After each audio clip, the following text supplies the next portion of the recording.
सिर्फ खुश होके कि आसपास चल रहा है मेरा चल जाएगा, ये मिथ है। इसमें जीने से ही प्रॉब्लम है। हार्ड इमोशनल कॉल्स लेनी पड़ेंगी वरना नहीं कर पाओ। क्यों कर रहा है? 2008 से लेकर 12 तक आज तक किसी ने कोई पैसा नहीं कमाया। मार्केट है ही नहीं कहीं। मुझे लगा था मैं लॉबी से एंटर करूँगा, बढ़िया अपना कोट पहन के जाऊँगा, तो उसका उल्टा हुआ। उसके अंदर रियलिटी चेक हुआ कि ये नहीं कर सकता। जब एक यंग लड़के को 20-22 साल के जो पैसे दिखते हैं ना, उसको इंटरेस्ट आना शुरू होता है। हमारे पास कुछ एक्स नंबर ऑफ फंड्स थे। अब मन में मुझे पता था कि ये फंड्स ना बहुत कम है। इन्होंने कहा हो जाएगा, मैं कहा हाँ हो जाएगा। 2-3 महीने पहले ये बंदा नौकरी पे लगा है। मैं इसको बिल्कुल नहीं जानता, मुझे बिल्कुल नहीं, ये नौकरी छोड़ के आ गया। डेफिन म्यूट लोगों को आप किचन में भी रख सकते थे, स्टोरेज में हेल्प करने के लिए, इजी चीज़ों में भी रख सकते थे। आपने एक रिस्की चीज़ सेलेक्ट करी। एक्कोस के अंदर हम लोग स्पेशली एबल्ड हैं, वो स्पेशली एबल्ड नहीं है। कभी ऐसा हुआ आपने कोई आउटलेट खोली, वो नहीं चली? कोविड की वजह से हमारे सारे आउटलेट बंद हुए।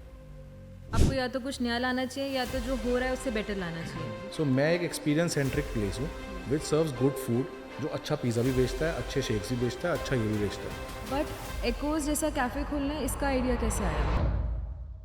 क्या आपने कभी सोचा है कि एक कैफे एक्सपीरियंस बिना एक शब्द कहे भी पूरा हो सकता है? आज का एपिसोड आपको इंस्पायर करेगा इन अ वे यू डिडंट एक्सपेक्ट। ये है एकोस कैफे की कहानी, एक यूनिक कैफे चेन जहां पूरा फ्रंट स्टाफ है डेफ और म्यूट। और इस इनक्रेडिबल कॉन्सेप्ट के पीछे है दो यंग विजनरीज, शिवांश कन्वर और साहिब सरना। आज हम बात करेंगे उनसे जिन्होंने एक ऐसे स्पेस को बिल्ड किया है जहां फूड के साथ एम्पैथी भी सर्व होती है, जहां हर ऑर्डर एक साइलेंट कॉन्वर्सेशन होता है और हर जेस्चर एक कनेक्शन बनाता है। From designing an inclusive ordering system with lights and placards to training staff not just for service but for confidence and dignity. Echoes is a cafe that proves business और social impact साथ चल सकते हैं। अगर आप food entrepreneurship में social purpose लेके आना चाहते हैं या आप हॉस्पिटैलिटी को एक ह्यूमन लेंस से देखते हैं, this episode is a must watch. तो इस एपिसोड को एंड तक जरूर देखिए और लाइक करना ना भूले। Let's get started. Hi Shivansh and Sahib, welcome to Big Better Podcast. Thank you so much guys for coming here today and sharing your journey and Echo's journey with us. So सबसे पहले बिल्कुल शुरुआत से शुरू करते हैं। Your childhood, early 20s, career. So early 20s career और childhood जैसे एक नॉर्मल किसी भी मिडिल क्लास का इंडिया के अंदर होता है वैसे ही था। वॉज मोर इनटू स्कूलिंग, के स्कूल जाना है और पेरेंट्स का प्रेशर या non pressure, but generally middle class में जो होता है कि पढ़ो, नौकरी करनी है। एंड एट दैट टाइम जब मैं स्कूल में था, वेयर आई वाज 2006 के आसपास, जब मैं 10th कर रहा था, 2008 के आसपास जब मैं 12th कर रहा था, वो बहुत बूमिंग आईटी सेक्टर, बीपीओज, केपीओज, एक अलग तरीके का बूम था। और दिल्ली में रहने वाले बच्चे को उसके पेरेंट्स हमेशा यही बोलते थे, ये जॉब्स आ रही हैं, वो एमएनसी आ रही है। ये टिपिकल वर्ड्स होते थे, एमएनसी एमएनसी एमएनसी। वो क्या होता था एमएनसी या बीपीओ में क्या होता था, शायद पेरेंट्स को वो भी नहीं पता था, बट देवर इनटू इट कि एमएनसी और बीपीओ में नौकरी मिल रही है मतलब बहुत कुछ अच्छा है। वो टाइम पीरियड था शायद जब पेरेंट्स बैंक जॉब से आगे निकल गए थे कि अब बैंक जॉब से बेटर कुछ एमएनसी और बीपीओ है, ये लाइफस्टाइल चेंज कर रहा है, लाइफ चेंज कर रहा है।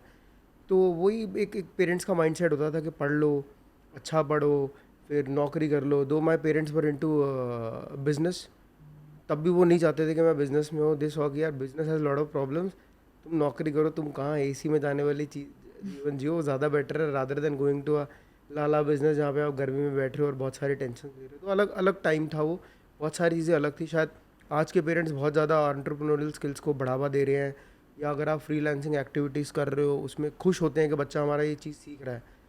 तब ये डांस और ये सब चीज़ें, it was more about summer vacations. अगर कोई बोलता था उस टाइम पे कि उसको ऐसी कोई टेढ़ी मेढ़ी चीज़ करनी है, शायद पेरेंट्स इतना साथ नहीं दे सकते थे क्योंकि विजन नहीं था, लोगों को चीज़ें पता ही नहीं थी। एक्सेसिबिलिटी ऑफ डेटा या नॉलेज थी ही नहीं हमारे पास उतनी।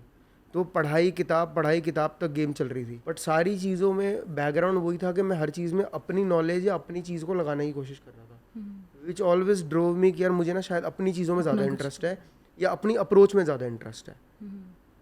वो एक नेचर था जो मुझे शायद बार बार बिजनेस की तरफ ड्राइव कर रहा था। So when I join the dots कि यार मैंने साइंस ली, उसको छोड़ दिया, इसको लिया, उसको छोड़ दिया। सो दो तरीके से लोग शायद फिगर आउट करते हैं, एक जिसको पहले से पता होता है, एक चीज़ें छोड़ के फिगर आउट करता है। तो मैं सेकंड में से था, मैं चीज़ें छोड़ के फिगर आउट कर रहा था। Okay. जल्दी फिगर आउट करा, लेट फिगर आउट करा, इररिस्पेक्टिव, बट चीज़ें छोड़ के फिगर आउट हो गया था कि मेरे को बिजनेस ही करना है, क्या करना है क्या नहीं करना, वो एक अलग पॉइंट ऑफ व्यू था। कुछ चीज़ों में आपको इंटरेस्ट होता है। So I was always interested in two things like interior, food, liquor to say that, and show off sort of stuff, जिसको आजकल लोग शो ऑफ बोलेंगे शायद, तो उस चीज़ों की तरफ मेरा इंटरेस्ट थोड़ा सा ज़्यादा था, या मेरा दिमाग उन चीज़ों में ज़्यादा चलता था. जैसे मेरा फैमिली बिजनेस था, उसमें नहीं था. मैं उसको भी हमेशा बोलता था कि यार आप लोग you are doing whole sale of clothes, कि एक मिल में बना, वो आपने लिया, वो मिल से आपने बेच दिया. आप उस प्रोडक्ट से खुद पैंट क्यों नहीं बना के बेच रहे हो, टेलर क्यों नहीं बन जाते. तो पेरेंट्स कहते टेलर क्यों बनना है. अब वो मेरे लिए प्रोसेस था कि वो दिखता कैसा है, वो कपड़ा जब टेलरिंग होके दिखता कैसा है, फिट फिनिश, वो ज़्यादा इंपॉर्टेंट थी. फील ऑफ इट, उनके लिए वो ट्रेडिंग थी. तो वो समझ आया कि मैं ट्रेडिंग वाली काम शायद नहीं कर पाऊंगा, मेरे को समझ नहीं आता. जब तक मैं उसके अंदर कुछ शायद इनपुट नहीं दे पा रहा, गलत सही इर्रिस्पेक्टिव, तब तक मैं कर नहीं पाऊंगा. तो वहाँ से क्लैरिटी आई कि नहीं यार ये 2-3 चीज़ें हैं. फिर I was working with Shivansh brother, so he was there with me in the company. We use to ride in the same cab. So आप इस समय क्या कर रहे थे, आपकी लाइफ में क्या हो रहा था? मैं इस समय I was in Pune, I was working for Cafe Coffee Day. Okay. So again मैं भी वैसी मिडिल क्लास फैमिली से था. We both live in the same area, Subhash Nagar, west Delhi core. Okay. तो घर वाले गवर्नमेंट जॉब. सो घर वाले मतलब दादाजी से लेके चाचू से लेके joint family, everybody is into government job. उनको था गवर्नमेंट जॉब करो. देन आई थिंक स्कूलिंग हुई नॉर्मल. 12th के बाद मैंने बहुत सारे कॉलेजेस में अप्लाई किया, लॉ के लिए अप्लाई किया, तो IHM भी अप्लाई किया. तो अब गलती से IHM गोवा क्लियर हो गया. सो बस वो गोवा दिखा, I thought okay I have to do HM. मैं चला गया होटल मैनेजमेंट करने. पहला साल नॉर्मल गया. सेकंड साल एक इंडस्ट्रियल ट्रेनिंग होती है होटल मैनेजमेंट में, तो उसके अंदर रियलिटी चेक हुआ कि ये नहीं कर सकता. तो मैंने ओब्रॉयज़ ज्वाइन किया ट्रेनिंग के लिए गुड़गांव. तो मुझे लगा था मैं लॉबी से एंटर करूँगा, बढ़िया अपना कोट पहन के जाऊँगा. तो उसका उल्टा हुआ. पीछे स्टाफ एरिया से गए, वो यूनिफॉर्म उन्होंने दिया, पॉलिश करने में आधा घंटा लग गया. बंकर में घुसा, वो लॉकर रूम स्मेल. मेरे ख्याल से I use to do minimum 14 hour shift. तो पैरों में छाले, खून, ऐसे वाला बैंक्वेट हो रहा है, बहुत प्रॉब्लम. और पैसे कितने मिलते थे? 750 रुपये एक महीने के. उसमें भी मैंने एक दिन अपना बैच घुमा दिया तो उन्होंने 300 रुपये काट लिए एक महीने के. तो फिर उसके बाद 4 महीने किसी तरीके से ट्रेनिंग कंप्लीट की, जो बेयर मिनिमम डेज़ करने होते हैं. फिर उसके बाद वो 1.5 साल जो होटल मैनेजमेंट का बचा था, मेरे को समझ आ गया यार शेफ़ नहीं बनना, मैनेजर नहीं बनना. तो अब इस इंडस्ट्री से तो इसी में कुछ करना है.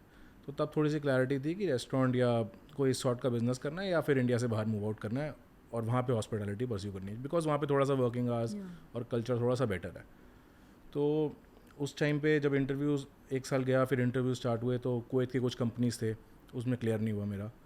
तो फिर उसके बाद मैंने थोड़ा सोचा मैं क्या करूँ. होटल भी आया, ओब्रॉयज़ में भी जॉब मिली. I think I got an offer of 13,000 a month. तो ये ऑफ़र आई ओब्रॉयज़ से, हयात से ऑफ़र आई. देन आई थॉट कि नहीं यार, मेरे को ना बिज़नेस सीखना पड़ेगा. तो मैंने मैकडोनल्ड्स, CCD, स्टारबक्स, उस टाइम पे स्टारबक्स लॉन्च हुआ था इंडिया में 2011 और 12. तो फिर मैंने सोचा कि इनमें से ही कोई रिटेल बिजनेस ज्वाइन करता हूँ, so that I get to know कि PNL कैसे चलता है. उसमें अपॉर्चुनिटी थोड़े से ज़्यादा थे. तो फिर मैंने CCD ज्वाइन किया. थोड़ा सा ये था कि McDonald's was giving 17,000, they give 21, तो मैंने CCD ज्वाइन कर लिया. सिंपल फंडा था. फिर मैं गया बैंगलोर में.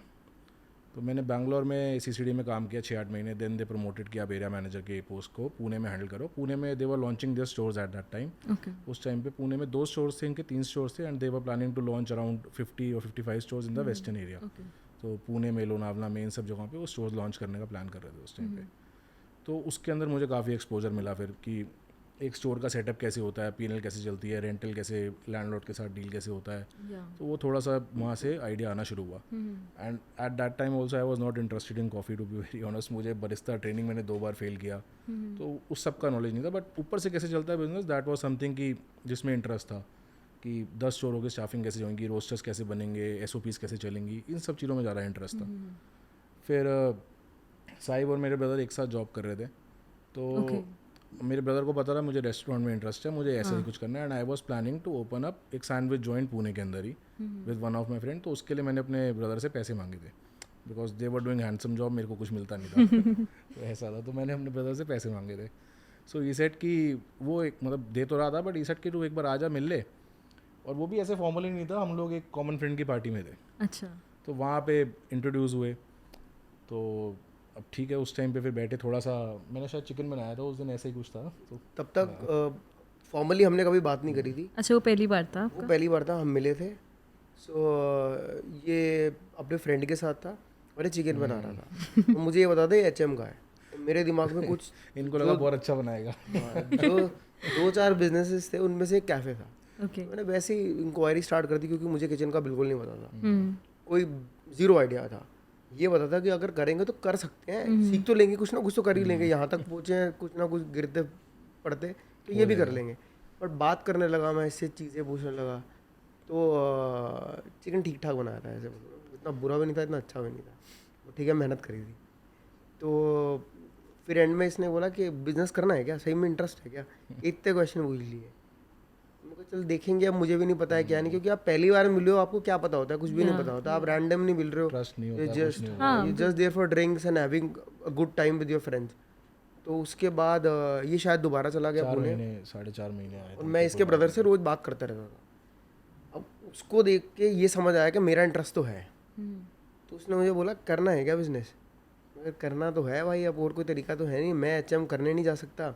इतना है कि हम यहाँ ठीक ठाक पैसे कमा रहे हैं, तो 2-3 साल में इतने तो जोड़ लिए, कुछ शुरू कर सकते हैं एटलीस्ट। तो ही सेड ओके, तो मैं एक बार उसको बुलाता हूँ, शुरू कर लेते हैं। अब मुझे फिर से अगेन, जब कई बार अपॉर्चुनिटी आती है ना, ऐसा होता है बहुत ईजिली हो रहा होता है और आपको तब यकीन नहीं हो रहा होता। जो उससे पहले आप धक्के खा रहे होते हैं ना, तब तक आपको लग रहा होता है यही तो मेहनत है, यही तो मेहनत है। जब अपॉर्चुनिटी आती है वो 1 सेकंड में आती है, सब कुछ स्विफ्टली होता है, और वही शायद सही टाइम होता है। उसने एकदम इसको 1 मिनट में बुलाया, ये कहता हाँ मैं नौकरी छोड़ के आ जाता हूँ, शुरू कर लेते हैं। अब हम करने जा रहे थे उस टाइम पे that the food trucks. Okay. Food trucks के लिए हमने धक्के खाए कि क्या कोई लाइसेंसिंग होती है, कुछ होता है, कुछ नहीं होता।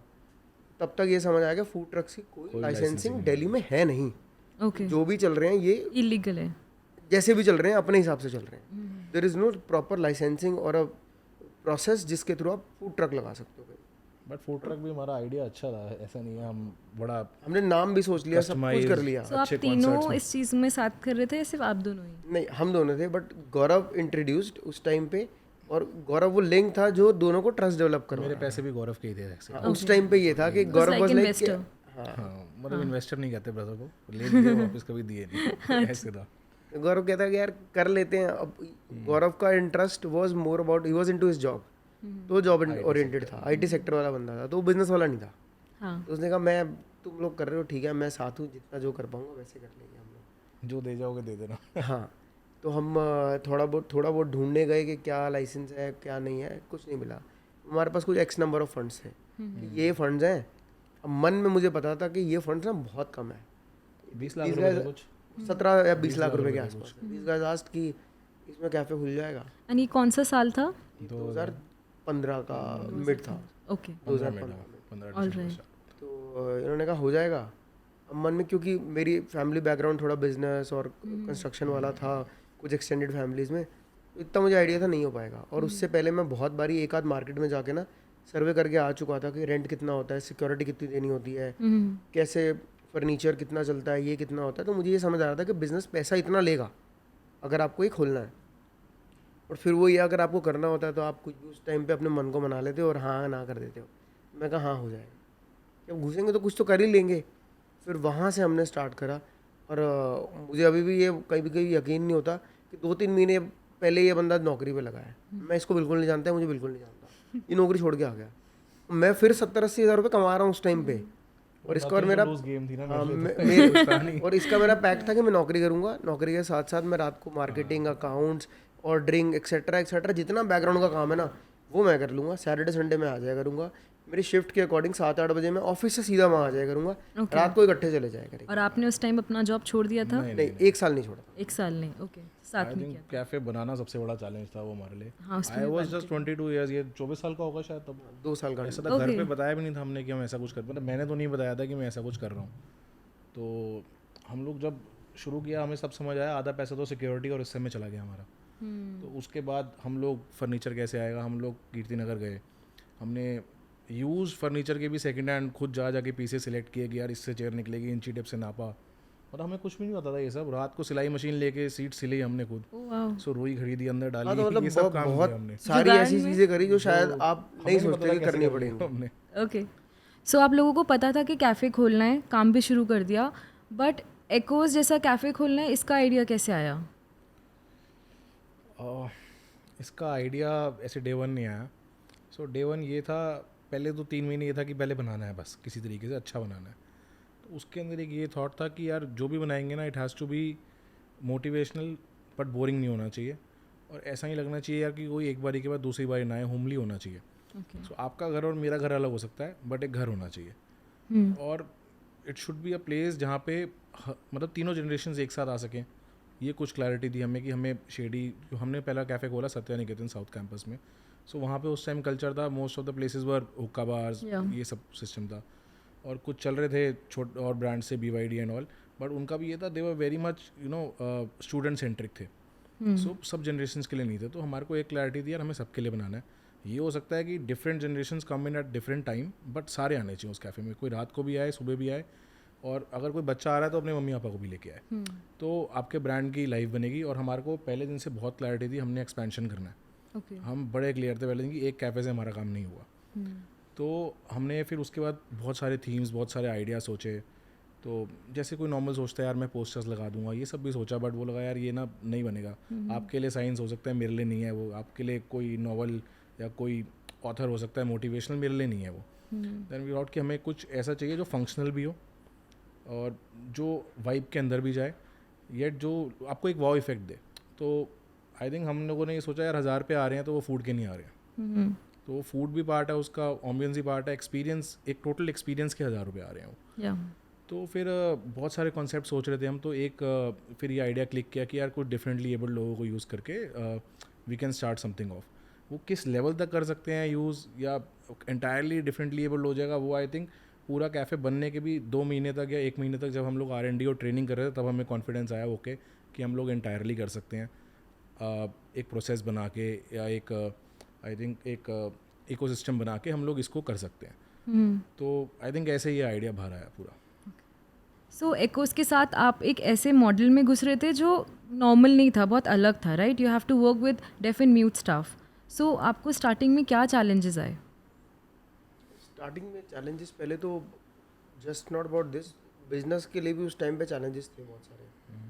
रिसोर्स किसी के पास भी नहीं होते. वो बड़ा एक नॉर्मल सा टिपिकल आंसर है कि रिसोर्स होते ही नहीं, आपके पास हमेशा कम होते हैं. क्योंकि आप जो एम देख रहे होते हो वो अलग होता है, और जब आप कर रहे होते हो एग्जीक्यूट, वो बहुत सारी चीज़ें अलग होती हैं. एंड उस टाइम पे और आज के टाइम में रेस्टोरेंट इंडस्ट्री में ही बहुत बड़ा अंतर है. पोस्ट कोविड रेस्टोरेंट इंडस्ट्री बहुत अलग तरीके से चेंज हुई है, और प्री कोविड अलग चलती थी. तब 2015 के आसपास for any of us I think restaurant industry was कि हम ओकेजन पे बाहर जाते थे. हम ऐसे नहीं जाते थे कि हम बाहर जा रहे हैं चलो. शायद आज बहुत सारी चीज़ें वो चेंज हो गई हैं. तब की फ्रिक्वेंसी में तब लोग कुछ ओकेजन है, आज कुछ सेलिब्रेशन है, या बहुत 3 महीने हो गए नहीं गए, तब ऐसे जाते थे. तब बिज़नेस के लिए सोचना बहुत अलग व्यू पॉइंट था. आज बिज़नेस के लिए सोचना, आप शायद आज जितने प्रोडक्ट्स या ब्रांड्स बन रहे हैं वो बन रहे हैं रोज़मर्रा की नॉर्मल कंजम्पशन के लिए, कंजम्पशन बढ़ाने के लिए. तब एक्सपीरियंस सेंट्रिक बन रहे थे. तब बहुत एक्सपीरियंस सेंट्रिक था. चाहे वो आप कोई भी ब्रांड उस टाइम का उठा के देखोगे, चाहे वो इंडियन सर्व कर रहा था या पास्ता सर्व कर रहा था, क्योंकि इंडिया ने ये सब चीज़ें उस टाइम तक नहीं देखी थी. Pasta was not that common. Noodles, momos मिलते थे हमारे घर के आसपास किसी भी शॉप पे, ये सब चीज़ें नहीं मिलती थी. तो पहले तो वही प्रॉब्लमैटिक था कि ये सब चीज़ें बनती कैसे हैं. Though Shivansh was there who knew lot of things, जो शायद अगर एक इंसान जो बैकग्राउंड से नहीं है वो शायद बहुत जगह पागल बनेगा. वो इक्विपमेंट में भी पागल बनेगा, वो प्रोक्योरमेंट में भी पागल बनेगा, वो इंटीरियर डिसाइड करते हुए भी पागल बनेगा. क्योंकि जितने लोगों को, वेंडर्स को वो लेके आएगा ना, वो सब वेंडर क्या उसने बेचना है और उसके दिमाग में क्या है, वो उस हिसाब से बात करेंगे उससे. वो कभी भी फाउंडर क्या करना चाह रहा है उसके लिए कोई लॉजिक ही नहीं है. आज शायद चीज़ें चेंज हैं, लोग विजन और ये सब बातें करते हैं, तब नहीं करते थे. तब आप किसी से अगर किचन का इक्विपमेंट ले रहे हो तो वो उसको पता था ये सेट मैप, फ्रिज के साथ ये लगाना है, उसके साथ ये लगाना है, इसके साथ ठंडा नहीं होना चाहिए, उसके साथ गर्म नहीं होना चाहिए, तो आपका किचन बन गया. तो कुछ वो टाइप के चेंजेस थे, चैलेंजेस थे कि आप ठीक वेंडर तक कैसे पूछोगे. ठीक वेंडर की ठीक कोट है क्या, यही किसी को नहीं पता. 18, 20, 22 साल के लड़के को क्या पता होता है कि फ्रिज किचन क्या गेज, मतलब कुछ कुछ अलग अलग चीज़ें. फिर आप लोगों से सुन लोगे फसाई वाले का ये रूल होता है, उसका ये रूल होता है, उसको कुछ समझ नहीं आ रहा होता. वो आसपास लोग ढूंढ रहा होता है जो शायद कोई उसका हाथ पकड़ के भाई काम करवा दे, लेकिन कोई नहीं करवा रहा होता. क्योंकि सब अपने ना मोटिव से आते हैं. लोग सही भी होते हैं, सही राय भी दे रहे होते हैं, ऐसा नहीं बोलूँगा सब गलत होते हैं, बट आप उस टाइम तक उस जोन में होते हो कि आपको समझ नहीं आता कि सही एक्चुअल में क्या और क्या नहीं है. फिर हमने ये चूज़ करा कि यार हम एक्सपीरियंस सेंट्रिक अगर ब्रांड बना रहे हैं इसके अंदर खाना एक पार्ट है, एक पार्ट इंसान कैसे बैठा है, कहाँ बैठा है, क्या देख रहा है, क्या चीज़ें उसके इन्वायरमेंट में है वो है। एक पार्ट है एक सर्वर जो उसके साथ कम्युनिकेट कर रहा है, क्योंकि वो एक सर्वर ही शायद आपका मीडियम है सारी कम्युनिकेशन का, या कि ब्रांड क्या है, खाना क्या है, लोग कैसे काम कर रहे हैं यहाँ पे, अच्छे हैं बुरे हैं, वो सब कुछ वो कम्युनिकेट कर रहा है।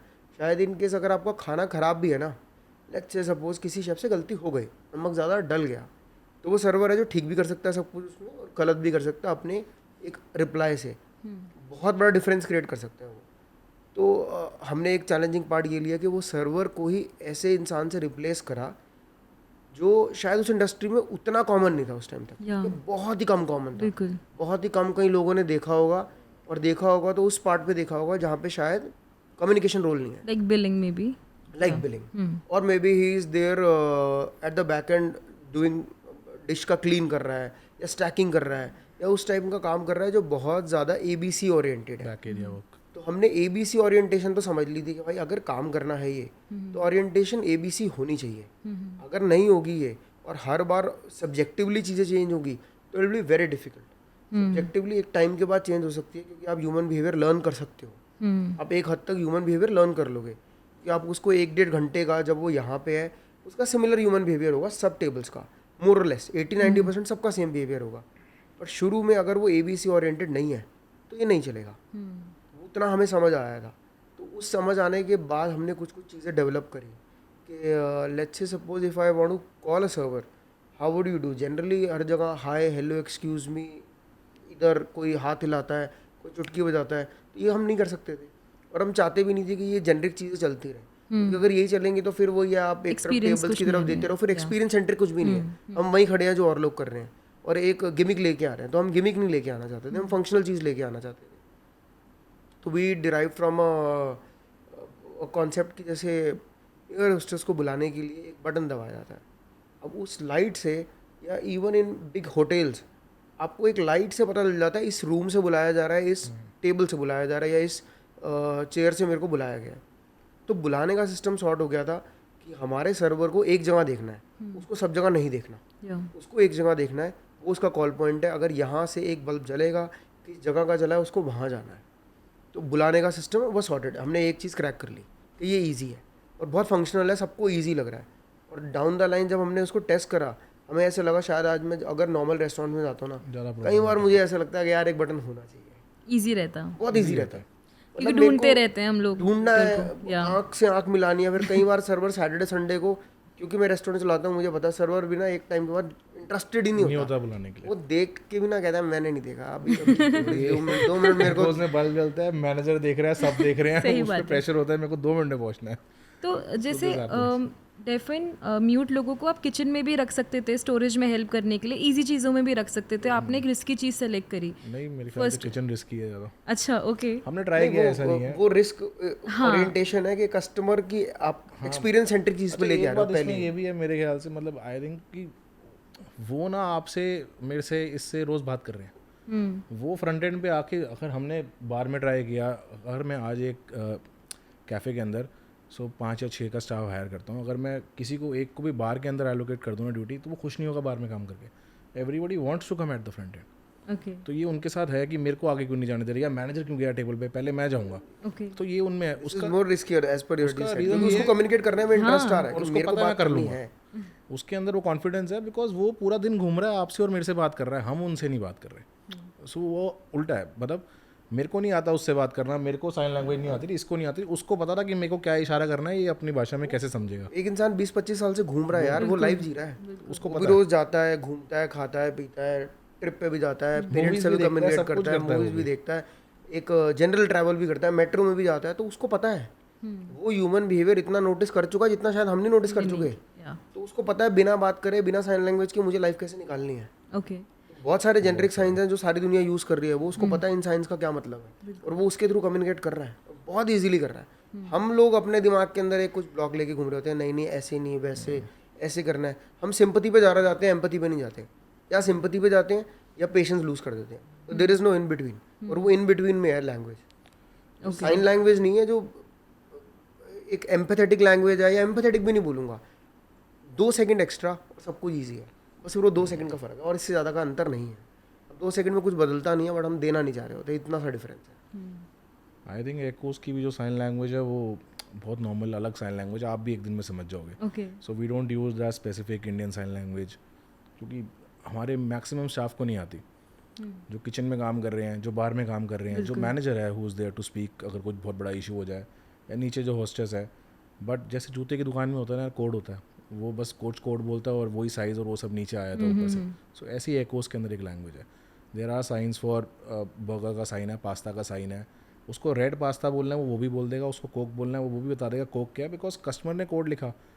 अगर एक बिजी रेस्टोरेंट के अंदर जो हमें 1 महीने बाद रियलाइज़ हुआ, सो पहला मंथ ऐसे कोई सेल नहीं हुआ, पूरे दिन में 3 या 4 कस्टमर आते रहे, वो भी हम लोग नीचे खड़े रहते रहे, प्लीज़ ट्राई करके ऊपर लेके आते लोगों को. मेरे ख्याल से वैलेंटाइंस डे था, कुछ 40 या 50,000 का फर्स्ट टाइम सेल हुआ. हमने पहली बार कैफ़े फुल देखा और वो दिन ऐसा था हमें कुछ नहीं समझ आया अंदर क्या हो रहा है. तो उस दिन हमें थोड़ा सा रियलिटी चेक आया कि यार सब कुछ सही है, बट सही इसके लिए था क्योंकि ये और मैं फ्लोर पे खड़े थे उस दिन. कि हम लोग कोऑर्डिनेट कर रहे थे. बट अगर इसको एकदम स्मूथ बनाना है या इसको आगे एक्सपैंड करना है जो पहले दिन था, या कस्टमर को जैसे आप आए, अगर आपका एक्सपीरियंस, आपको कोई प्रॉब्लम आई ना इनसे कम्युनिकेट करने में, आप 1 बार चांस दोगे, 2 बार दोगे, आप भी कहोगे यार ठीक है रख रहे हैं बट मैं 10 मिनट में बार कौन समझाएगा या कौन करेगा, मेरे को बार उठ के जाना पड़ता है, मैं परेशान हो गई. So you won't come again. तो गेस्ट चैरिटी करने नहीं आ रहा ना. सही बात है. तो गेस्ट चैरिटी करने नहीं आ रहा, वो पैसे खर्च रहा है. वैल्यू फॉर मनी सबको चाहिए. Maybe they are curious कि how it works. एक We bar want to try see, करेंगे we want बस. to experience. एक या 2 बार ट्राई एक बारी में बुल जाए आपको देना है, वो प्रोसेस इतना Yeah. स्ट्रॉन्ग होना चाहिए. आई थिंक उसके बाद हमने रियलाइज़ किया, जैसे बटन वाला सिस्टम डे 1 था, हमने टेंट कार्ड रखे थे day 1, but then we added कि यार ये सब चीज़ें इसमें होनी चाहिए कि फ्लिप करके अगर आपको ये चाहिए ये चाहिए ये चाहिए. सो वो ओवर द टाइम हमें समझ आया कि यार ये 5-7 चीज़ें हैं. If everything is going fine, customer को सिर्फ यही प्रॉब्लम आएगा. फिर जैसे कोड्स, पहले दिन कस्टमर तो कोड लिखता था बट पीछे जाके वेटर को कोड की जगह पूरा डिश डालना पड़ता था, तो बहुत कन्फ्यूजन होता था. सो हमने सॉफ्टवेयर के साथ भी टाइप किया कि यार हम K1 लिखा हुआ आएगा, हम भी K1 ही एंटर करेंगे, सीधा आइटम किचन में नेम के साथ जाना चाहिए. सो वो हमने पूरा फिर एक पैटर्न ड्रॉ किया कि ऐसे चलेगा. Then I think sign language जो फिर हमने अपनी डेवलप करी, that was the major part की, जिससे थोड़ी सी हमें कम्युनिकेशन में और इस सब में ईजी आई. तो वो 1-1.5 महीने बाद ना एकोज़ में और बाकी जगहें जो उस टाइम पे, I am not saying today, but जो उस टाइम पे हायर कर रही थी उसमें प्रॉब्लम ये थी यार, जैसे विशाल मेगा मार्ट एक कर रहा था, उसमें प्रॉब्लम ये थी यार 4 लोग 5 लोग जो नॉर्मल हैं, जो बोल सकते हैं, जॉब उनके हिसाब से डिज़ाइंड है, SOPs उनके हिसाब से डिज़ाइंड है, जिसके अंदर आपने एक डिफरेंटली एबल्ड को डाल दिया और आप कह रहे हो कि उसके साथ काम करो, तो वो पॉसिबल नहीं था. अब यहाँ पे हमने क्या करा, हमने इसको उल्टा किया.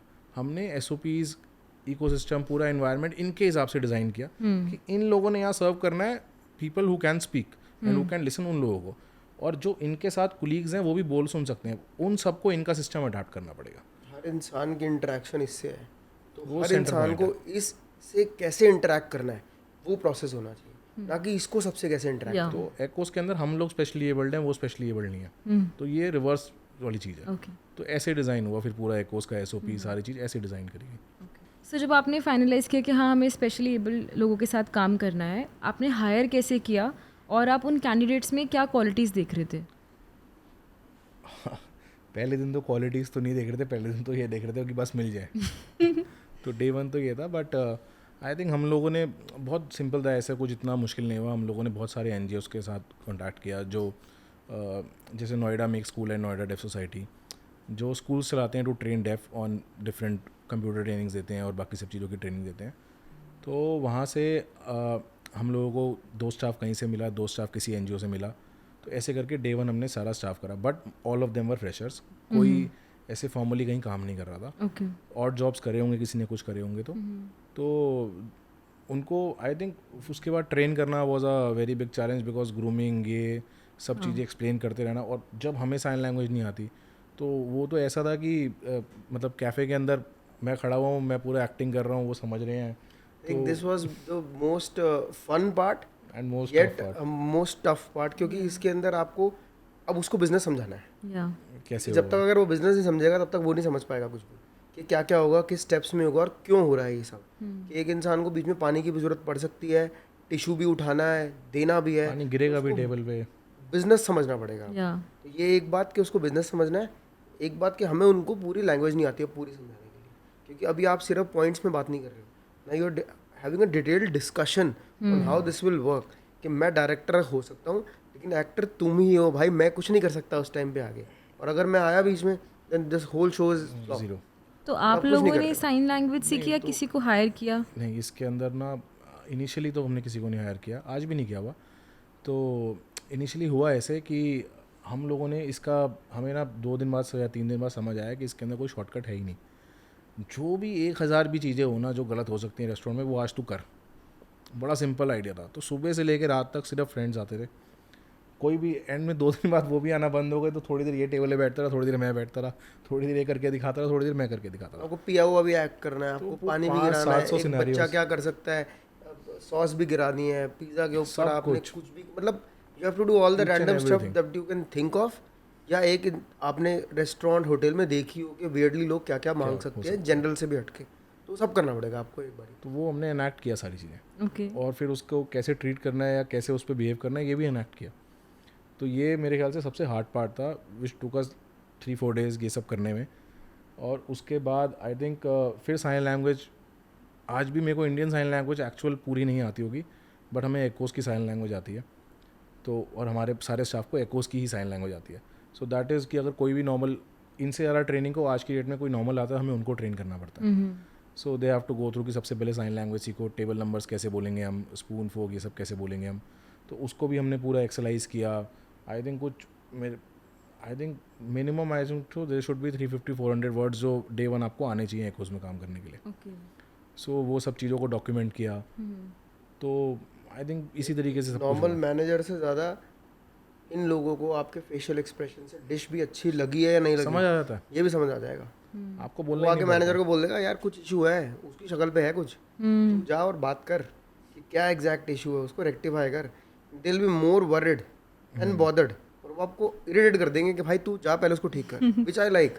कि अगर मैं या शिवांश नहीं है, इट कांट बी कि सब कुछ जो चल रहा है ठीक चल रहा हो। There has to be somebody who has to look for lot of things which they have in, उनको ओनरशिप है, ओनरशिप होती है हर चीज़ की कि यार ठीक होना चाहिए। जो एक फाउंडर में या ओनर में होता है ना कि यार आप इरिटेट लेवल तक चीज़ के अंदर चले जाते हो कि उसको ठीक करना है, which they do it very properly, which is something that is the only reason शायद इतनी ओपनिंग्स या इतनी जो चीज़ें हम आगे करने की कोशिश कर रहे हैं, ये एक एंगल है जो सॉर्टेड लगता है। ओके। ये इनकी ट्रेनिंग आज ईजी है मेरे लिए, मुझे पता है कि ये कर लेंगे, कि इनके साथ ही कुछ लोग हैं जो इनको बहुत अच्छे से ट्रेन कर सकते हैं। शायद मैनेजर या जो शेफ्स हैं जो इनके साथ इंटरेक्ट कर रहे हैं, उनको भी ये ज़्यादा अच्छा ट्रेन कर देंगे।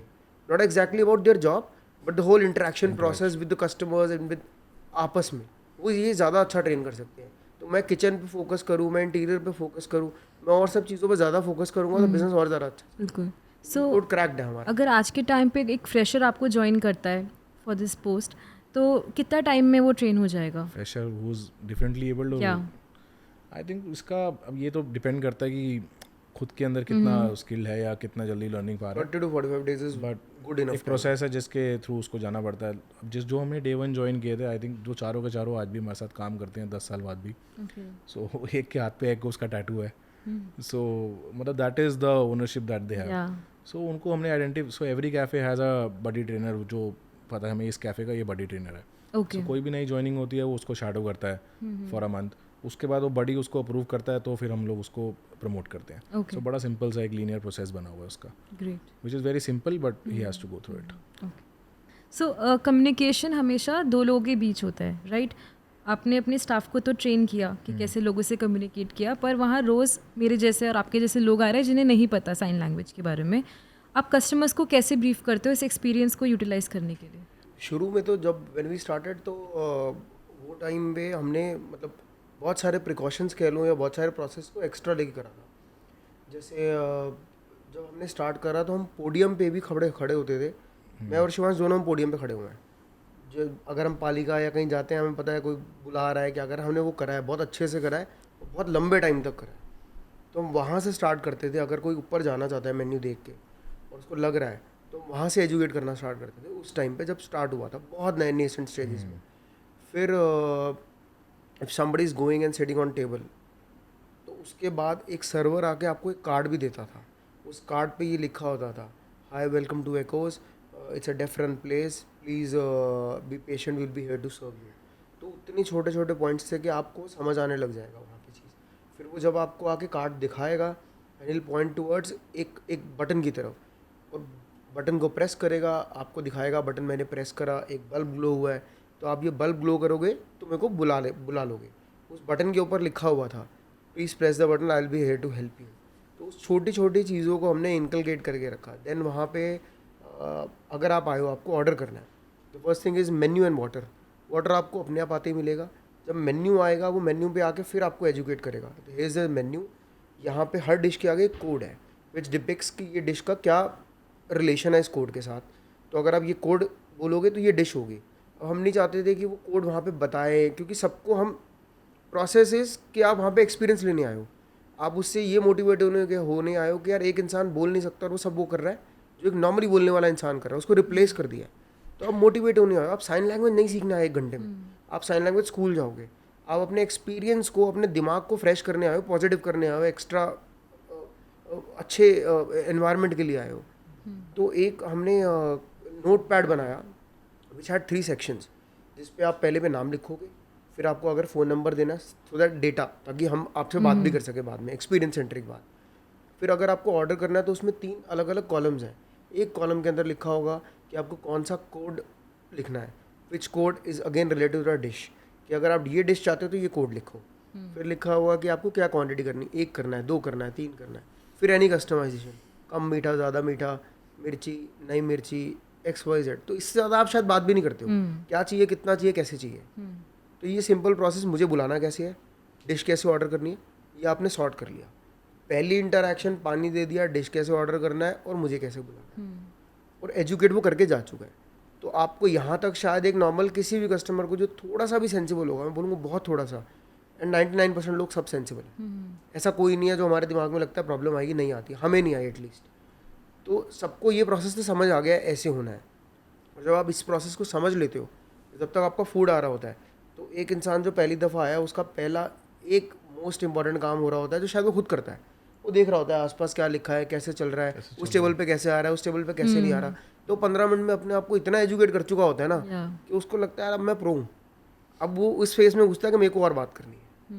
तो हम नहीं बोल रहे, आप खुद कर रहे हो, because you want to learn it, you want to have that experience. आप उसी के लिए आए हो। खाना उसका एक पार्ट है, जो पहले दिन भी बात हुई थी कि खाना उसका पार्ट है। ये सब सारी चीज़ें सॉर्ट होंगी तो ये चलेगा, वरना नहीं चलेगा। वरना अगेन हम और सबकी तरह हैं जो सब कुछ कर रहे हैं, खाना अच्छा या बुरा उस पर डिसाइड हो रहा है, इंटीरियर अच्छा या बुरा सिर्फ उस पर डिसाइड हो रहा है। जो हमारे पिलर्स अकेले अकेले नहीं थे, वो एक पिलर था बहुत सारों में।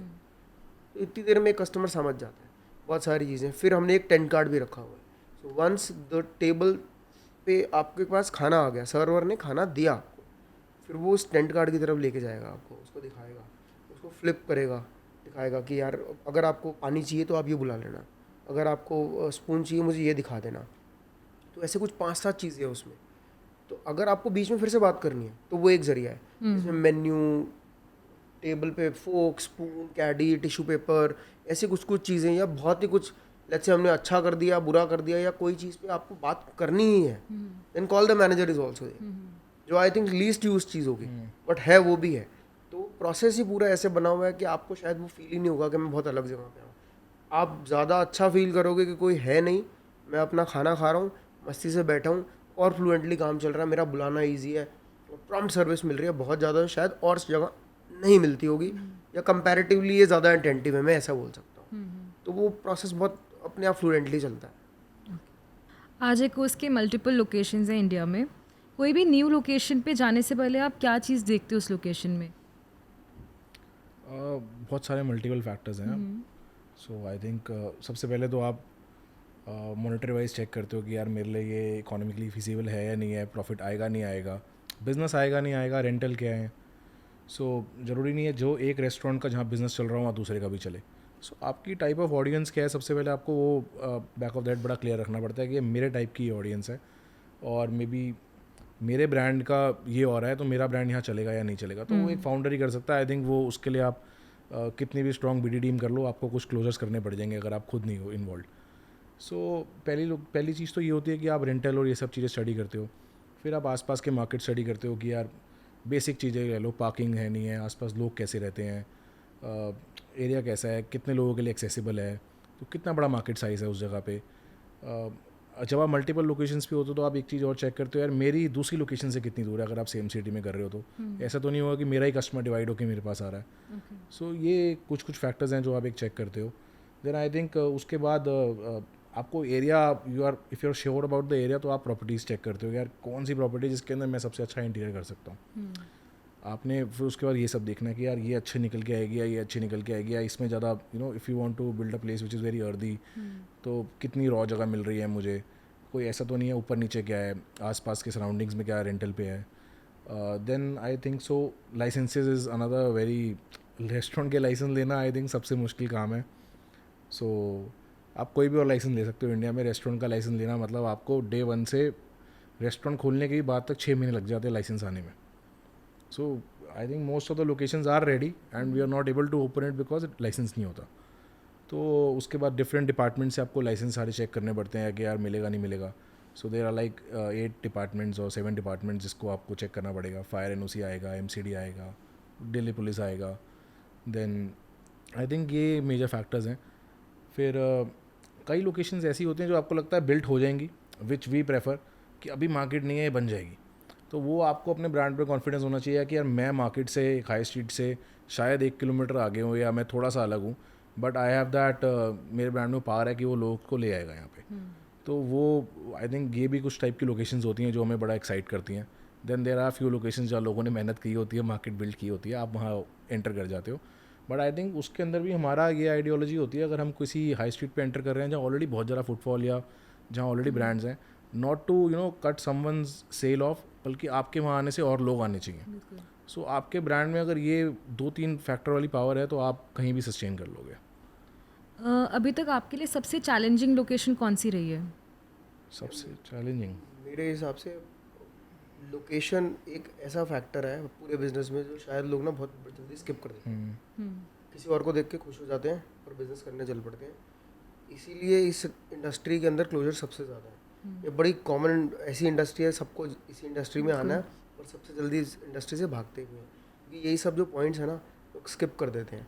लोगों को सिर्फ ना शोबिज वाली, जैसे मैंने कहा यार मैं भी अट्रैक्ट हूँ, या कोई भी 21-20 साल का लड़का लड़की आजकल इस बिज़नेस से अट्रैक्ट हो जाते हैं. वो एक पॉइंट देखते हैं कि संडे को बहुत सारे लोग खड़े हुए हैं, यहाँ पे लोग डेट करने आ रहे हैं, साउथ इंडियन चल रहा तो मेरा भी चल जाएगा, ऐसा नहीं होता. यहाँ बहुत सारे लोग आ रहे हैं, ऐसे होता नहीं है. बिजनेस एक्चुअली में मैं सिर्फ ये नहीं बोलूँगा एक्सेल पे बनता है, but excel is a point जहाँ से बहुत सारी चीज़ें स्टार्ट होती हैं, या पेन पेपर पर लिखना इज़ अ पॉइंट जहाँ से बहुत सारी चीज़ें स्टार्ट होती हैं. अगर आप वो स्किप कर रहे हो, चाहे आप दुनिया की कोई भी अच्छी से अच्छी लोकेशन पे देख लेना, वहाँ रेस्टोरेंट्स खुले भी होंगे और बंद भी होंगे. यही रीज़न होता है लोकेशन में मेरे हिसाब से. आज भी I think let's say suppose आपको पार्किंग मिल गई, आपको एक्सेसिबिलिटी मिल गई, साइनेज अच्छी मिल गई, हाइट भी मिल गई, सब कुछ मिल गया जो आपको चाहिए, लाइसेंसिंग भी क्लियर हो रहा है, सब कुछ हो रहा है जैसे होना चाहिए. और रेंट ऐसा है जो शायद एक्सेसिबल नहीं है आपके PNL के लिए, आपको नहीं खोलना चाहिए. क्योंकि ये सब चीज़ें जहाँ पे येस और नो को ना बहुत इंपॉर्टेंट होता है. अगर आप यहाँ येस और नो नहीं कर रहे हो और आप इमोशन में बिजनेस प्ले कर रहे हो, फिर नहीं चला पाओगे. या मेरे ख्याल से एक ब्रांड अगर वो रेंटल निकाल रहा है, आप सोचो आप भी निकाल लोगे, ये भी बहुत डिफरेंट है. आपका क्या मार्केट है, आपका क्या मेन्यू प्राइस है, तो वो आपका क्या PNL है ना, उसके ऊपर स्टडी करना बहुत जरूरी है. लोग यही गलती करते हैं कि साइबर में सबके चल रहे हैं तो शायद same pastries for 80, somebody is selling the same pastry for 250 rupees. अलग क्यों है, किस लिए है, आप पूछो तो सही. मेरा मार्केट क्या है, आप उस मार्केट में घूमो तो सही भाई, कितने लोग आते हैं, किस समय आते हैं और कैसे स्पेंड करते हैं. हम भी जाते हैं, आज भी खोल रहे हैं, 10 साल बाद होगा, शायद कुछ आता होगा और कुछ नहीं आता होगा, तब भी उस मार्केट में 10 दफ़ा जाएंगे, 10 अलग अलग टाइम पे बैठेंगे, कुछ सीख ही रहे होते हैं ना, समझ रहे होते हैं कि भाई मैं खोल लूँगा, कहीं पता लगे मैं फंस जाऊँ. I have my money, I have my investors money, answerable तो मैं हूँ ना. या बंद भी होगा तो मेरी ब्रांड वैल्यू भी डिस्टर्ब होने वाली है ना. सिर्फ 2 महीने के लिए हु-हा के लिए तो नहीं खोलने के लिए बैठे. आप इतने सारे करोड़ ऑफ रुपीज़ लगा रहे हो, 50 लाख लगाओ, 1 करोड़ रुपए लगाओ, वापस कैसे आएंगे. जब तक इसका आंसर नहीं है ना, चाहे वो बिल्कुल क्लियर ना हो, क्योंकि क्लियर होता भी नहीं है, कुछ आगे पीछे हमेशा होगा ही होगा. जब तक आप 60-70% ऑफ द बॉक्सेस टेक नहीं कर रहे हो ना, आप मत जाओ. सिर्फ खुश होके कि आसपास चल रहा है, मेरा चल जाएगा, ये मिथ है. इसमें जीने से ही प्रॉब्लम आती है. आपने कब डिसाइड किया कि अब एक आउटलेट से दूसरी आउटलेट खोलने का समय आ गया है? समय आ गया, ये तो मतलब क्या आपके When we took numbers out the थे? money from the first brand, that was very close to that, I would say. Okay. हम शायद इस चीज़ में लकी इनफ थे, ब्लेस थे कि यार एक अपॉर्चुनिटी मिलती गई, अपॉर्चुनिटी मिलती गई थी टाइम पे. या हमारे पास ये यूएसपी थी जिसको आज यूएसपी कह रहे हैं लोग कि यूएसपी है हमारी, जिसके कारण अपॉर्चुनिटी जल्दी आ रही थी। बट पर ये हम दिमाग में था कि पैसे नहीं निकलेंगे तो दूसरी मत खोलो फर्स्ट टाइम पे। आज शायद नहीं होगा कि आज प्रूवन मॉडल है दिमाग में, या हमें इफ्स बट्स भी पता है, नहीं चली तो बहुत सारी reasons पता है आपको। चीज़ें रीजंस पता है, क्या कर सकते हो क्या नहीं कर सकते, उसकी क्या रेपरकशंस होंगे, क्या रेमेडीज हैं, आप सब कुछ सोच सकते हो। उस टाइम पे ये था, बहुत क्लोजली हमने अपने पैसे 70-80% निकाले थे, तब जाके हमारे दिमाग में आया था बट हमने we are ready for it. Fix नहीं किया था तब भी, उसके नहीं बाद फिक्स नहीं करा था but we were ready for very it. Bold, बहुत ज़्यादा बोल्ड होना पड़ता है इस मामले के अंदर। फिक्स नहीं करा था बट हाँ दिमाग में ये था कि पैसे निकलने चाहिए। हमें तो अपॉर्चुनिटी भी बैंगलोर से आई थी, सेकेंड अपॉर्चुनिटी, और उसके अंदर भी हम लोग आई थिंक तब भी 1 साल हुआ था हमें शायद आउटलेट लाते हुए, मैं 23, हाँ 1 साल हुआ था आउटलेट लाते हुए। एंड हम लोग इतने वो थे, हमें कुछ नहीं पता था कैसे बनता है, बैंगलोर है क्या, मतलब आई हैव बीन देयर 4-5 महीने, बट वो घर से ऑफिस, ऑफिस से घर वाला सिस्टम था। वी वर वेरी बोल्ड कि हम लोग यहाँ से बैंगलोर चले गए, 6 महीने वहाँ पे रहे, शिफ्ट्स में गए, जाके मार्केट्स वहाँ के घूमे ढूंढे, वहाँ से हमने आउटलेट किसी तरीके से बैंगलोर कोरमंगला में सेकंड आउटलेट, आई थिंक हमने बिना इंटीरियर के सेल्फ बिल्ड हमने किया। उस टाइम पे ये चीज़ थी दिमाग के अंदर, करना है तो कर लेंगे, कैसे होगा उसका क्लैरिटी नहीं थी बट कर लेंगे वाला सिनेरियो था। And that was the same time I left my job. जब ये अपॉर्चुनिटी है उस टाइम पता लगा कि हाँ ग्रो हो सकता है भाई, अब ये तो क्लैरिटी हो गई है कि अगर मैं इतने कमा रहा हूँ, अगर इससे आधे भी कमा लूँगा ना तो भी कोई बात नहीं, at least I am doing what I want to do in certain sense. तो वो क्लैरिटी वहाँ से आई थी। ओके आई थिंक इंट्यूशन होती है ज़रा राइट टाइम से, यार आपको Yeah. इंट्यूशन आ जाती है, ये सही टाइम है। ओके। कभी ऐसा हुआ आपने कोई आउटलेट खोली वो नहीं चली? सेल्स की वजह से नहीं हुआ ऐसा कभी भी, ओके प्रॉफिट की वजह से ऐसा कभी नहीं हुआ, कोविड की वजह से हमारे सारे आउटलेट बंद हुए। So I think other than COVID हमने कभी कोई आउटलेट नहीं बंद किया। सो कोविड से पहले we had 2 in Delhi, 1 in Koramangala Bangalore, 1 in Kolkata, 1 in Ahmedabad. And Ahmedabad तो मेरे ख्याल कोविड से जस्ट 2 months पहले ओपन हुआ। सो सारे आउटलेट कोविड में शट डाउन हुए, even Delhi outlet shut down हुए। कोविड के बाद हम दोनों ने दोबारा रीस्टार्ट किया from Hudson lane. So again starting from Hudson Lane, now we have 4 in Delhi, 2 are coming up, 1 in Bhopal we have 2 in Hyderabad. So आप question is more about failure के कहीं बीच में आया था आई थिंक। और वो ऐसा moment होता है कि मन करता है छोड़ दें? मैं I will give you an answer which is probably हमने बिजनेस नहीं बंद करा बट हम कहाँ फेलियर में थे, या कोई चीज़ें जो बंदे को अवॉइड करनी चाहिए या समझना चाहिए पहले बहुत इंपॉर्टेंट है। उनमें से कुछ चीज़ें हैं कि आपकी टीम, अब मैं टीम के अंदर I count your partner as also your team, I will count the people you are hiring as also your team, I will also count the vendors as your team, क्योंकि इन सब में ना कुछ इश्यूज़ भी होंगे और कुछ अच्छाइयाँ भी होंगी। बट आपको ये पहले दिन समझना पड़ेगा। अगर आप पहले दिन नहीं समझ रहे हो, 1 महीना 2 महीना 3 महीना 6 महीने में समझना पड़ेगा। अगर आप नहीं समझ रहे हो then you are wearing a काला चश्मा इन नाइट एंड थिंकिंग कि यार ये है ही नाइट, अबे है नाइट, तुझे ज़बरदस्ती एक और पहन के बैठा हुआ है। You have to be clear कि भाई प्रॉब्लम है, उसको रिकॉग्नाइज करना, उस पर बात करना, उस पर डिसीजन लेना इंपॉर्टेंट पार्ट है। अगर आप ये स्किप करोगे नहीं चलेगा, कोई भी बिजनेस नहीं चलेगा। And we have faced lot of these things in multiple ways. अच्छे से हमने लॉस भी देखा है, बिल्कुल देखा है। आपकी सेल हो रही है, लॉस आ रहा है, क्यों आ रहा है? कुछ प्रॉब्लम होगी ना। वही सेम चीज़ जैसे मैंने पहले बोला, लोकेशन भी हो सकती है, या और कोई क्या कर रहा है वैसे भी हो सकता है। For example we open in a location in Hudson Lane and Satyaniketan. At one point somebody was selling burger at 40.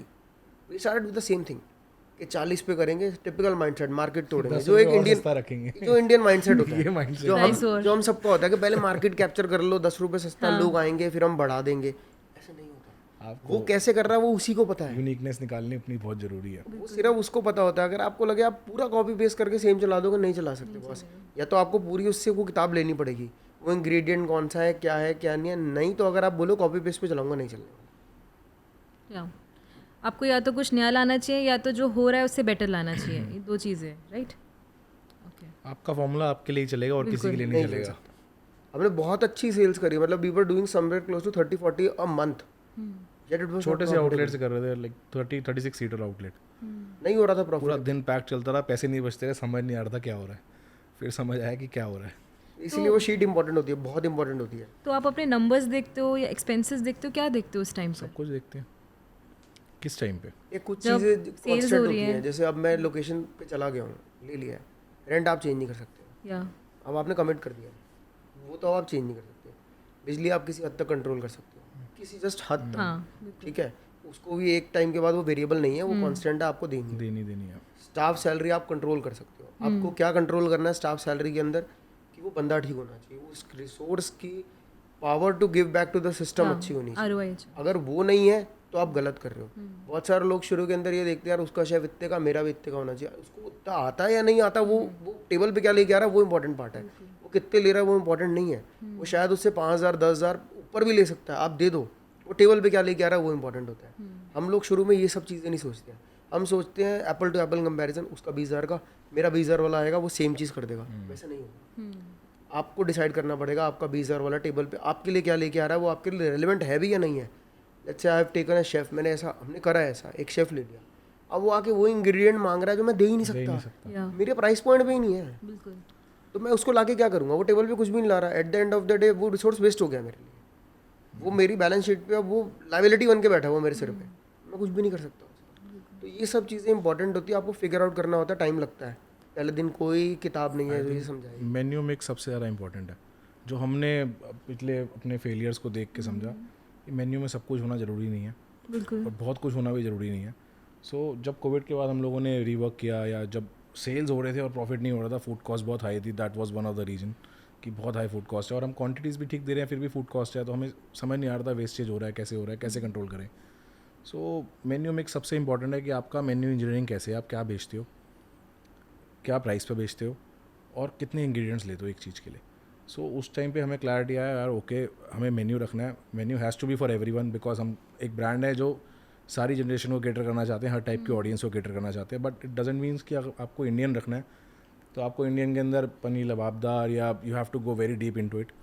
Similarly अगर आपको पिज़्ज़ा रखना है, यू कीप जो चल रहा है, नियोपॉलिटन चल रहा है, आप नियोपॉलिटन रखो, बट डजेंट मीन कि आपको यार पूरा पिज़्ज़ा का यूएसपी क्रिएट करना है। आप एक प्रोडक्ट स्पेसिफिक ब्रांड नहीं हो। देयर आर प्लेसेस जो पिज़्ज़ा स्पेसिफिक ब्रांड है, वो उनका काम है रखना। सो मैं एक एक्सपीरियंस सेंट्रिक प्लेस हूँ विच सर्व्स गुड फूड, जो अच्छा पिज़्ज़ा भी बेचता है, अच्छे शेक्स भी बेचता है, अच्छा ये भी बेचता है। So I don't have to go very deep into everything. तो हमने पहले ये सॉर्ट किया कि यार इंग्रेडिएंट्स कितने रखने हैं, उसका नंबर फिक्स करो। तो हमने वो इंग्रेडिएंट्स लिस्ट किए, फिर कौन से इंग्रेडिएंट्स हैं जो मल्टीपल यूज़ हो सकते हैं, सो उनको मेन्यू में रखो। अगर कोई एक चीज़, जैसे उसने बताया कि शेफ़ ने ये एक चीज़ मांगी, ये एक चीज़ आएगी सिर्फ एक इस टाइप के पास्ता के लिए, तो हमें वो अवॉइड करनी है। Again that is our formula, but that doesn't mean कि ये सबके लिए। अगर कोई प्रोडक्ट स्पेसिफिक ब्रांड है, they will do specialization in things. वो लेगा एक टाइप का imported tomato for a specific type of sauce, वो करेगा ऐसे, बिकॉज उसका यूएसपी है। सो आपको अपना यूएसपी आइडेंटिफाई करना है, उसके हिसाब से अपना मेन्यू डिज़ाइन करना है, उसके हिसाब से अपना किचन डिज़ाइन करना है। आई थिंक हम लोगों ने पहले बहुत ज़्यादा इक्विपमेंट्स परचेज़ किए जो आज हमें लगता है यार नीड ही नहीं थे। पहले हमारा kitchen use to be very बल्कि, अब थोड़ा सा स्मार्ट किचन है। सो बिकॉज रेंटल्स भी ज़्यादा है, आपको यार कम से कम स्पेस देना है किचन के अंदर। जितना आपका किचन मॉडुलर होगा या जितना आई थिंक सो स्मार्ट होगा, उतना आपको शेफ्स कम शेफ्स में अच्छा प्रोडक्ट मिलेगा। So that is something that we learn and we change over the period of time, जो हमें फेलियर से या लॉसेस से ही समझ आया कि यार ये सब करना पड़ेगा। जब जब आप मैथ से दूर जाओगे किसी भी बिजनेस में, तब आप अकॉर्डिंग टू मी, तब आप फेलियर की तरफ जाओगे। वो 2 महीने 3 महीने अच्छा लगता है, 2 महीने 3 महीने आप एक इमोशनल मिथ में जी सकते हो कि मैं बहुत फेमस हो गया, मुझे 4 लोग जानते हैं, क्योंकि इस इंडस्ट्री के अंदर एक ही है कि उसका रेस्टोरेंट मेरे, इसका उससे रेस्टोरेंट है, ये है, वहाँ मैं डिस्काउंट कर दूंगा, ये कर दूंगा। आपको बड़ा सेंट्रल फिगर वाला एटीट्यूड लगता है। बट अगर आप मैथ से दूर जाओगे, आप नहीं चला सकते किसी भी बिजनेस में, और इसमें पहले दिन से होना चाहिए। टाइम लग सकता है एक बंदे को समझने में, बट अगर आप दूर जाओगे नहीं चला पाओगे। क्या आप एक टाइम पे मल्टीपल आउटलेट्स खोलते हैं, या पर एक आउटलेट खोलते हैं, उसका प्रॉफिटेबल होने का वेट करते हैं देन नेक्स्ट आउटलेट? नहीं, अब ऐसा नहीं है। सो एज इन अब हमने वो शीट क्रैक कर लिया है, हमारे पास वो कोड है। सो अब हम मेजरली जो इंजन है ना, वो आपको पता है इंजन क्या है बनाना है। अब चाहे आप उसके ऊपर बलिनो का बॉडी लगाओ या आप उसके ऊपर किसी और का बॉडी लगाओ, आपका इंजन वही रहना है। सो हमने इंजन को क्रैक कर लिया। सो आई थिंक इंटीरियर्स चेंज होते हैं, वो हम लोग side by side multiple outlets में कर सकते हैं। ऑब्वियसली थोड़ा सा गैप आउटलेट्स में हम लोग रखना ऑब्वियसली प्रेफर करते हैं कि ट्रेनिंग होता रहे या सब कुछ स्मूथली ओपन हो जाए, मार्केटिंग स्मूथली चले। बट आई डोंट थिंक कि एक आउटलेट खुला वो प्रॉफिटेबल होगा, फिर नेक्स्ट खुलेगा, फिर वो प्रॉफिटेबल होगा, फिर नेक्स्ट खुलेगा, ऐसा नहीं है। इनिशियली ऐसा होता है, आप 1 से 2 करते हो, बट 2 से 4, 4 से 8, फिर आप ऐसे करते हो। बूटस्ट्रैप के अंदर ये चीज़ रहती है स्टार्टिंग में, but you once you have access to funds in any way, which can be franchisee, which can be venture capital मिल रहा है, एंजल मिल रहा है, या कैसे भी मिल रहा है, या घर वाले इन्वेस्ट कर रहे हैं, तो आप ये नहीं सोचोगे। फ़र्क यही आता है कि आपके पास वो कोड अपना वाला कोड, कोई Machine किसी आपकी का और का sort कोई होनी कोड नहीं है, आपको वो खुद के लिए सॉर्ट करना। जब तक वो नहीं है तब तक आप मत करो। आपकी डिफिनेशन पूरी क्लैरिटी होनी चाहिए, मुझे किसको कितने में क्या खिलाना है। आज मैं इस रेस्टोरेंट के अंदर let's say suppose I have a location which doesn't have Indian, आसपास लोग बेच रहे हैं, मैं जब इंडियन रखूंगा ना वहाँ मुझे बंद करना पड़ जाएगा क्योंकि मैं नहीं बेच पाऊंगा। ये क्लैरिटी आना बहुत इंपॉर्टेंट है, आपको स्टिक करना इन सब चीज़ों पे इंपॉर्टेंट है। और कई चीज़ों पे लूज छोड़ना भी इंपॉर्टेंट है। Let's say suppose now people are more towards coffee, matcha, ये अलग अलग तो चीज़ें आ आपको रही हैं। इनोवेशंस करना ही पड़ता अगर मैं पीछे खड़ा हूँ, मैं वहीं रहूँगा तो भी शायद मैं फेलियर की तरफ जाऊँगा। तो बहुत बैलेंस्ड अप्रोच है, साथ साथ लेके चलनी है। आई थिंक हर समय किचन सबका सॉरी यार, आई थिंक किचन सबका सेम है, इंजन सबका सेम है, front part interior part keeps on changing, तो यही है। सो आपका क्या ऐसा भी है कि एक आउटलेट में मे बी पिज़्ज़ा है, दूसरे में नहीं है, या आप सेम मेन्यू सारे आउटलेट्स में यूज़ करते हैं?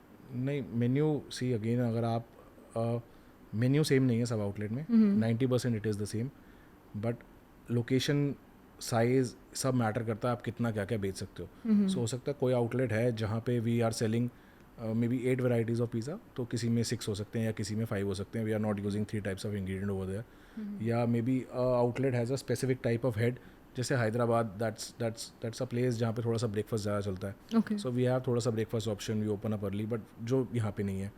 सो वो थोड़ा सा आपको मार्केट के टाइप से अपने आप को चेंज करना पड़ता है। But I think again saying that कि इंजन वही रहना चाहिए, बेस वही रहना चाहिए। अगर उसके अंदर कुछ बढ़ रहा है कि मेरे को ब्रेकफास्ट ऐड करने के लिए मेरे को एक किचन एक्स्ट्रा साइज़ बढ़ाना पड़ रहा है, या मुझे अदर देन स्मॉल इक्विपमेंट्स कुछ हैवी इन्वेस्टमेंट करना पड़ रहा है, देन वील रिस्क, उससे पीछे हो जाएंगे फिर। हार्ड इमोशनल कॉल्स लेनी पड़ेंगी वरना नहीं कर पाओगे। हर बार इमोशन में जाके चीज़ करोगे तो प्राइसिंग नहीं में कर डिफरेंस होता है, ऐसा नहीं है।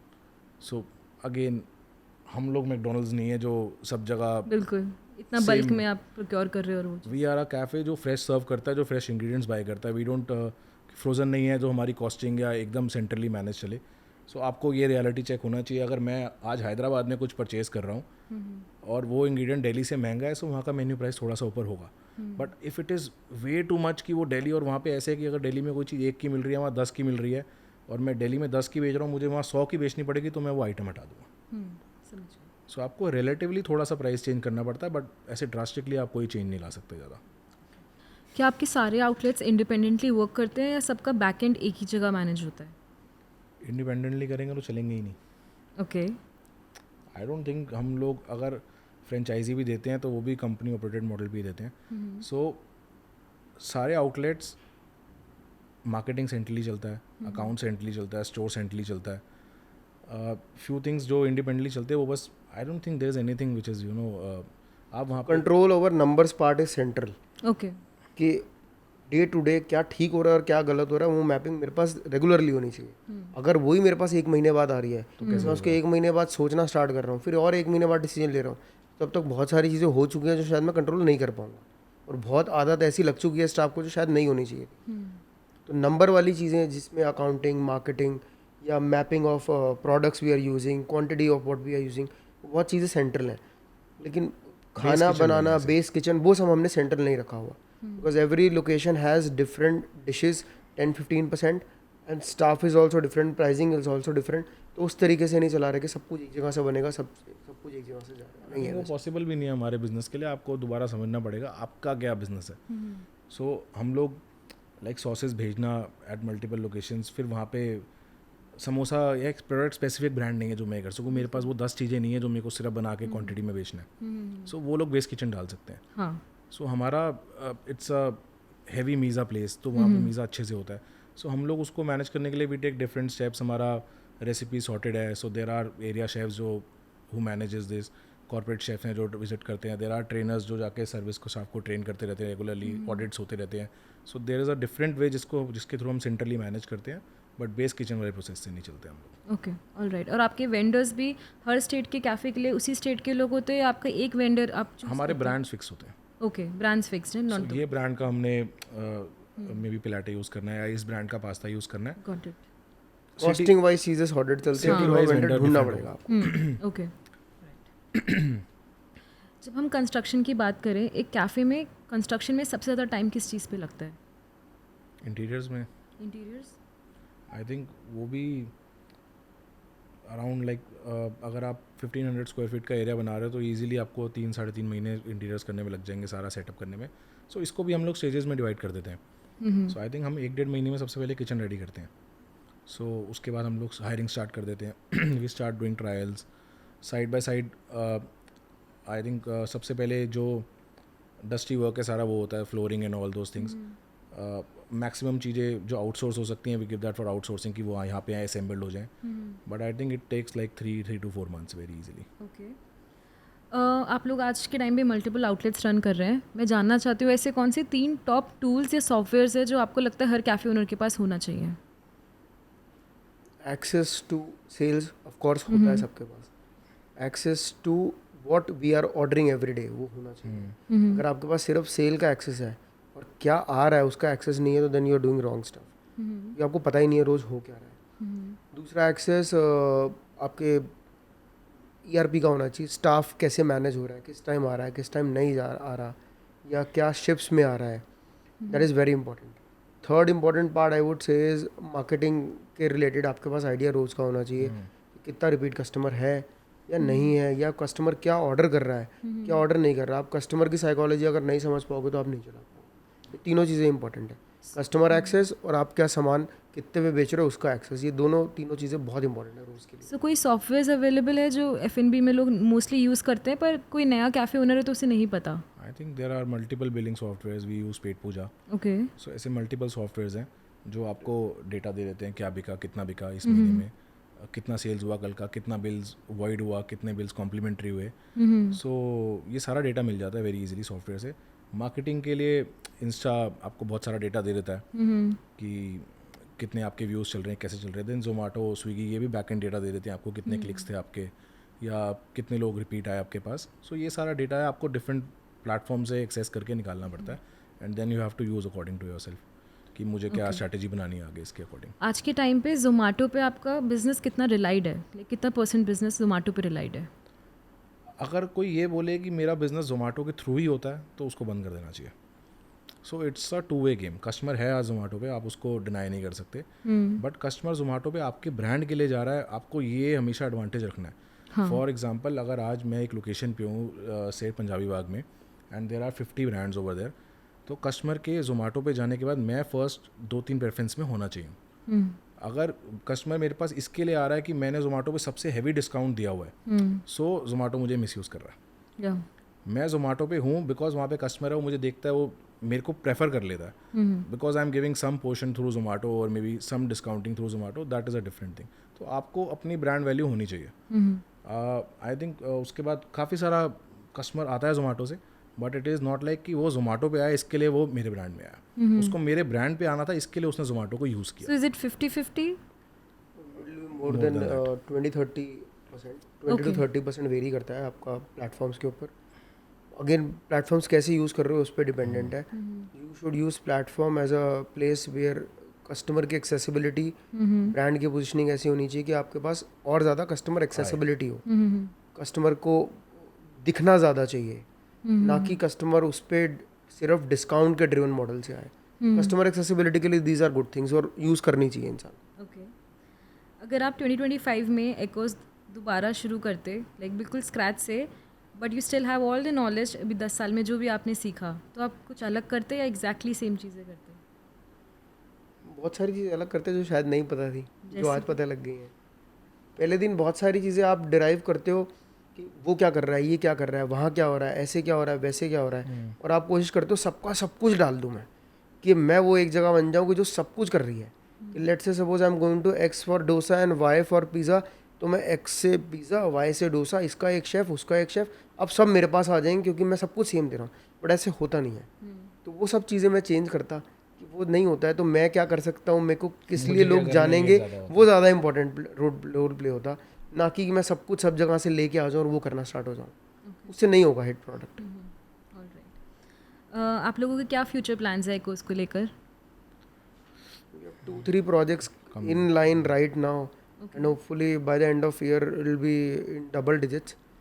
We have 7 to 8 locations open right now, and by the end of year it will be close to 12. बाकी let's see where the बाकी दुबई पहुंच गए तो अलग बात है. बट या ओके, ऑलराइट. सो अब मैं चाहती हूँ एक क्वेश्चन आप हमारे नेक्स्ट गेस्ट से पूछो, जो भी आपको लगता है आप कुछ जानना चाहते हो F&B इंडस्ट्री से या अगर आपको एक मेंटोर मिलता, आप कुछ पूछते तो वो क्या होता? I think accessibility of right people is very important. Mentor होना चाहिए. अगर है तो आप उससे बहुत सारी चीज़ें ये समझ सकते हो कि क्या आपको नहीं करना है. ओके. क्या करना है वो सबको पता है, क्या नहीं करना है वो ज़्यादा इंपॉर्टेंट है. तो शायद वो पूछ लेता हूँ उनसे. कि क्या नहीं करना क्या क्या नहीं Don'ts करना है. क्या? डोंट्स की लिस्ट बहुत इंपॉर्टेंट है. Okay. So thank you guys for your time. आप लोगों से बहुत कुछ सीखने को मिला and I wish you all the best with all your upcoming ventures. और यही उम्मीद है कि आप दोबारा यहाँ आए, हम आपसे और कुछ नया सीखें, maybe about international business. So till then thank you so Thank much. you so much for calling us. Thank you for having us. It was a great Lovely time. chat. Yeah. Thank you. Thank you.